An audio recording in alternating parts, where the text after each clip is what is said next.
वय फक्त एक संख्या आहे. माणसाला जर खरंच काही शिकायचं असेल तर तो कोणत्याही वयामध्ये शिकू शकतो. धाराशिव जिल्ह्यातील 65 वर्षाच्या आजी आजही बैलगाडी चालवतात. शेतातील काम हसत हसत करतात. कधी उन्हात, कधी पावसात, पण थांबणं त्यांच्या रक्तात नाही. कुठे शहरात तरुणही लहान सहान कामांना कंटाळतात आणि इथे या आजी आजही स्वतःच्या पायावर उभ्या आहेत. ही फक्त गोष्ट नाही, ही आहे जिद्द, प्रेरणा आणि आत्मविश्वासाची शिकवण. तुमच्यासारखी कणखर पिढी पाहणारी ही आमची शेवटची पिढी असेल. तर भेटूया आपण ह्या बैलगाडी चालवणाऱ्या आजींना. नमस्कार सर्वांना, मी अर्चना गावकर आणि सध्या मी आलेली आहे धाराशिव जिल्ह्यात. धाराशिव जिल्ह्यामध्ये शूटच्या दरम्यान मी आलेली असताना रस्त्यावरून जात असताना मला काही निदर्शनास आलं. ते म्हणजे एक 65 वर्षाच्या आजी बैलगाडी चालवत होत्या. हे मला खूप वेगळं वाटलं, म्हणून मी त्या आजींना भेटली आणि त्यांची मुलाखत घेतली. ती आता आपण पाहूया. आजी, तुमचं नाव? माझं कौशला विष्णू जाधवर. बरं, ह्या बैलगाडीतून तुम्ही काय काय घेऊन जाता? काही बी नेतो, काही गवत, कडबा, पण मालाचे धान्य, काही बी ज्वारी, गहू. तुम्हाला असं कसं काय सुचलं की आपण बैलगाडी चालवावी?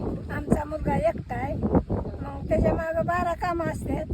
मग घरी जनावर बांधून राहतात, मग इथं आणून सोडायची, वैरण पाणी करायचं, इथं बसायचं, संध्याकाळी झुकून देतो, घरी न्यायची, सोडायची, बांधायची. तुमच्यासारखं असं अजून कोणी बैलगाडी चालवतं का स्त्रियांमध्ये? स्त्रियामध्ये कोण नाही चालू. तुम्हीच चालवता?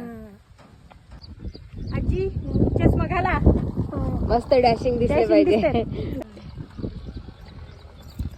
नमस्कार, मी अशोक विष्णू जाधवर, गाव सोनारवाडी, तालुका वाशी, जिल्हा धाराशिव या गावातून आहे.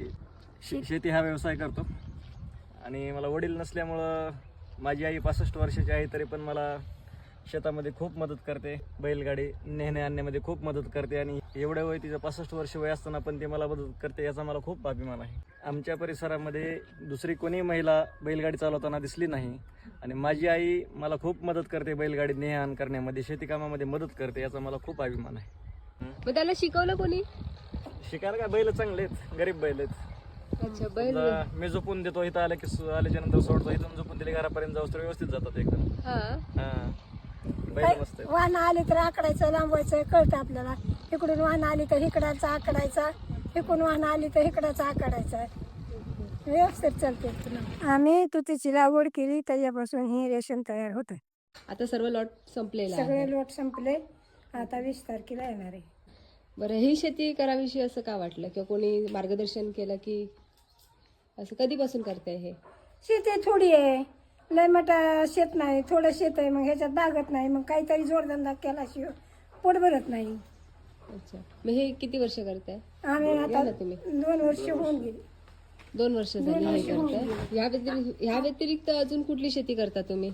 सोयाबीन आहे, राजमा आहे, ज्वारी आहे. ऊस आहे, ओके, थोडी शेती आहे, अच्छा. पण करता येईल आपलं जोडधंदा म्हणून वेगवेगळ्या प्रकारची शेती करताय. शासनाचं अनुदान आहे ना. शासन हा, अनुदान शासन आहे. अनुदान देते, 4 लाख रुपये अनुदान देते शासन याला.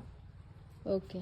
त्याला 21 दिवस लागतोय तयार ही वयाला. असं बारक्या केसावणी आळ्या असतात, केसावणी त्या आणायच्या, त्या ह्याच्यावर हातरायच्या, त्याला खायला टाकायचं, पावडर टाकायची, चुना टाकायचा आणि ती रोजची रोज खायला. असं त्या आळ्या अशा असल्या की वरी असा पाला हातरीत चालायचा, पानं टाकतात, थरावं तर असा हातरीत चालायचा. आणि पुन्हा शेवट 20 दिवसाला हे असा दहागा बनतो, कुठंतरी शंपल येते, मग ती शंपल आली की पुन्हा त्या हातरायच्या, त्याच्यावर अशा त्याच्यावर हातरायच्या, मग त्या आळ्या आपोआप ह्या घरावर येंगात्यात आणि पुन्हा हे असं तयार करतात. पुन्हा 8 दिवस त्याच्यावर राहू द्यायच्या. असा कोसला निबर झाला की मग बाळा लावायच्या, चौकून हे उभा करायच्या ह्या चंद्रिका, पुन्हा हे असा इचून एक एक एक एक इचून पाटीत टाकायचा आणि मार्केटला नेताना पोत्यात भरून न्यायचा. धन्यवाद माहिती सांगितल्याबद्दल. आता ते आळ्या आणल्या की इथून कट करायचं, इथून त्या आळ्यांसाठी हे स्पेशल तुम्ही लागवड केलेलं आहे. ओके. ही इथून तयार कट. त्यांना हेच खायला द्यायला, ही पानं खात्यात. हीच पानं द्यावी लागतात? हा, हीच पानं द्यावी लागते. नवीन नवीन सुरुवातीला 8 दिवसाला हे बारकं बारकं टाकायचं. पुन्हा मग मोठ्या मोठ्या होत आलं की हिथून कट करायचं आणि हे असं त्याच्यावर हात राहायचं. मग त्या कर कर कर कर खात चालायच्यात, पण असं शेजाला हात चालायचं असं. अच्छा, असं ठेवत जायचं. आणि त्याच्यावर जायचं.